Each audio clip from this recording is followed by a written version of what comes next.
Hello everyone, আসসালামু আলাইকুম। তোমরা সবাই কেমন আছো? আবার তোমাদের জন্য একটা নতুন ভিডিও নিয়ে চলে এসেছি। এই যে ফার্স্টে দেখতে পেলা যে আমি শাড়ি দেখতেছি, এটা হচ্ছে বেনারসি পল্লীতে। এখান থেকে আমি দুটো শাড়ি নিয়েওছি। দেন আমি শাড়ি কিনে চলে যাই রাব্বানি হোটেলে, ওখান থেকে একটু চা খাই। দেন হচ্ছে গিয়ে বাসায় আসি, আসার পরে ভাবলাম একটু সেমাই রান্না করি। অনেক দিন ধরে সেমাই খেতে মন চাচ্ছিল, কিন্তু রান্না করব করে আর করা হচ্ছিল না। বাই দ্য ওয়ে, আমি কিন্তু যেই রান্নাটাই করি না কেন ইউটিউব থেকে দেখে রান্না করি, কারণ আমার রান্নাবান্না সম্পর্কে তেমন কোনো ধারণা নেই, তোমাদেরকে আগেই বলেছি। দেন হচ্ছে আমি বাসায় এসে প্রথমে দুধ ভিজিয়ে রেখেছিলাম অনেকক্ষণ। দুধটা হচ্ছে গিয়ে ফ্রিজে ছিল, আর ফ্রিজে থাকলে তো সেটা সাথে সাথে আর কি মেল্ট হয়ে যায় না। দেন হচ্ছে আমি দুধটা এই যে দিয়ে দিলাম। আর সেমাই রান্নাতে আমি হচ্ছে দুধটা একটু বেশি ইউজ করি, কারণ আমার কাছে মনে হয় যে দুধ যত বেশি দেওয়া হবে সেমাই তত বেশি মজা হবে। দেন দুধ দেই, তারপরে হচ্ছে গিয়ে চিনি দিয়ে দিলাম। তারপরে এই যে দুধটাকে সুন্দর করে নাড়াচাড়া দিচ্ছি।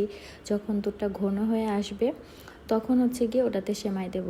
আমি দুধের সাথে অনেকটা গুঁড়া দুধও ইউজ করি, যাতে দুধটা একটু বেশি ঘন হয় আর খেতেও মজা হয়। এরপরে হচ্ছে গিয়ে আমি সেমাইটা নেই। সেমাইটা হচ্ছে গিয়ে আমি সুন্দর করে তেলে তারপর দুধের মধ্যে দিব। আর এই সেমাইটাকেও ভালো করে ভাজার জন্য আমি ঘি ইউজ করি। বেশি করে ঘি দিয়ে টাললে সেমাইটা আরও বেশি মজা হয়। দেন এই যে আমি ঘি দিয়ে দিলাম। আর তোমরা যারা সেমাই রান্না করবা তারা অবশ্যই সেমাইটাকে একটু ভালো মতো নাড়াচাড়া দিয়ে ভেজে তারপরে দুধের মধ্যে দিবা, কারণ সেমাই রান্নাতে আমার মনে হয় ঘি, তারপরে মেইন পার্ট যেটা গুঁড়া দুধ, এগুলো গিয়ে যত বেশি দেওয়া হবে তত সেমাই বেশি মজা হবে। একটা জিনিস রান্না করবা আর সেটা যদি খেতে মজাই না হয় তাহলে কেমন হয়? এজন্য আমার কাছে মনে হয় যে জিনিসটা আর কি রান্না করব সেই জিনিসটা প্রপারলি সুন্দর করে রান্না করব, সাজিয়ে গুছিয়ে রান্না করব। এটা দেখতেও যেমন মজা হবে, খেতেও তেমন মজা হবে। এই যে আমি দুধ যখন আর কি সেমাইটা ভাজি তখন আমি এটার সাথে আবার গুঁড়া দুধ মিশাই দিই। আর গুঁড়া দুধটা যখন দেই সাথে সাথে চুলাটা অফ করে দিই, তা না হলে আবার সেমাইটা পুড়ে যাবে। দেন আমি এটাকে সুন্দর মতো ভেজে এই যে সেট করে নেব। এটাকে সুন্দর করে সেট করে এটা ঠান্ডা হতে রেখে দিব। ঠান্ডা হওয়ার পরে দুধটা ঢেলে দিব।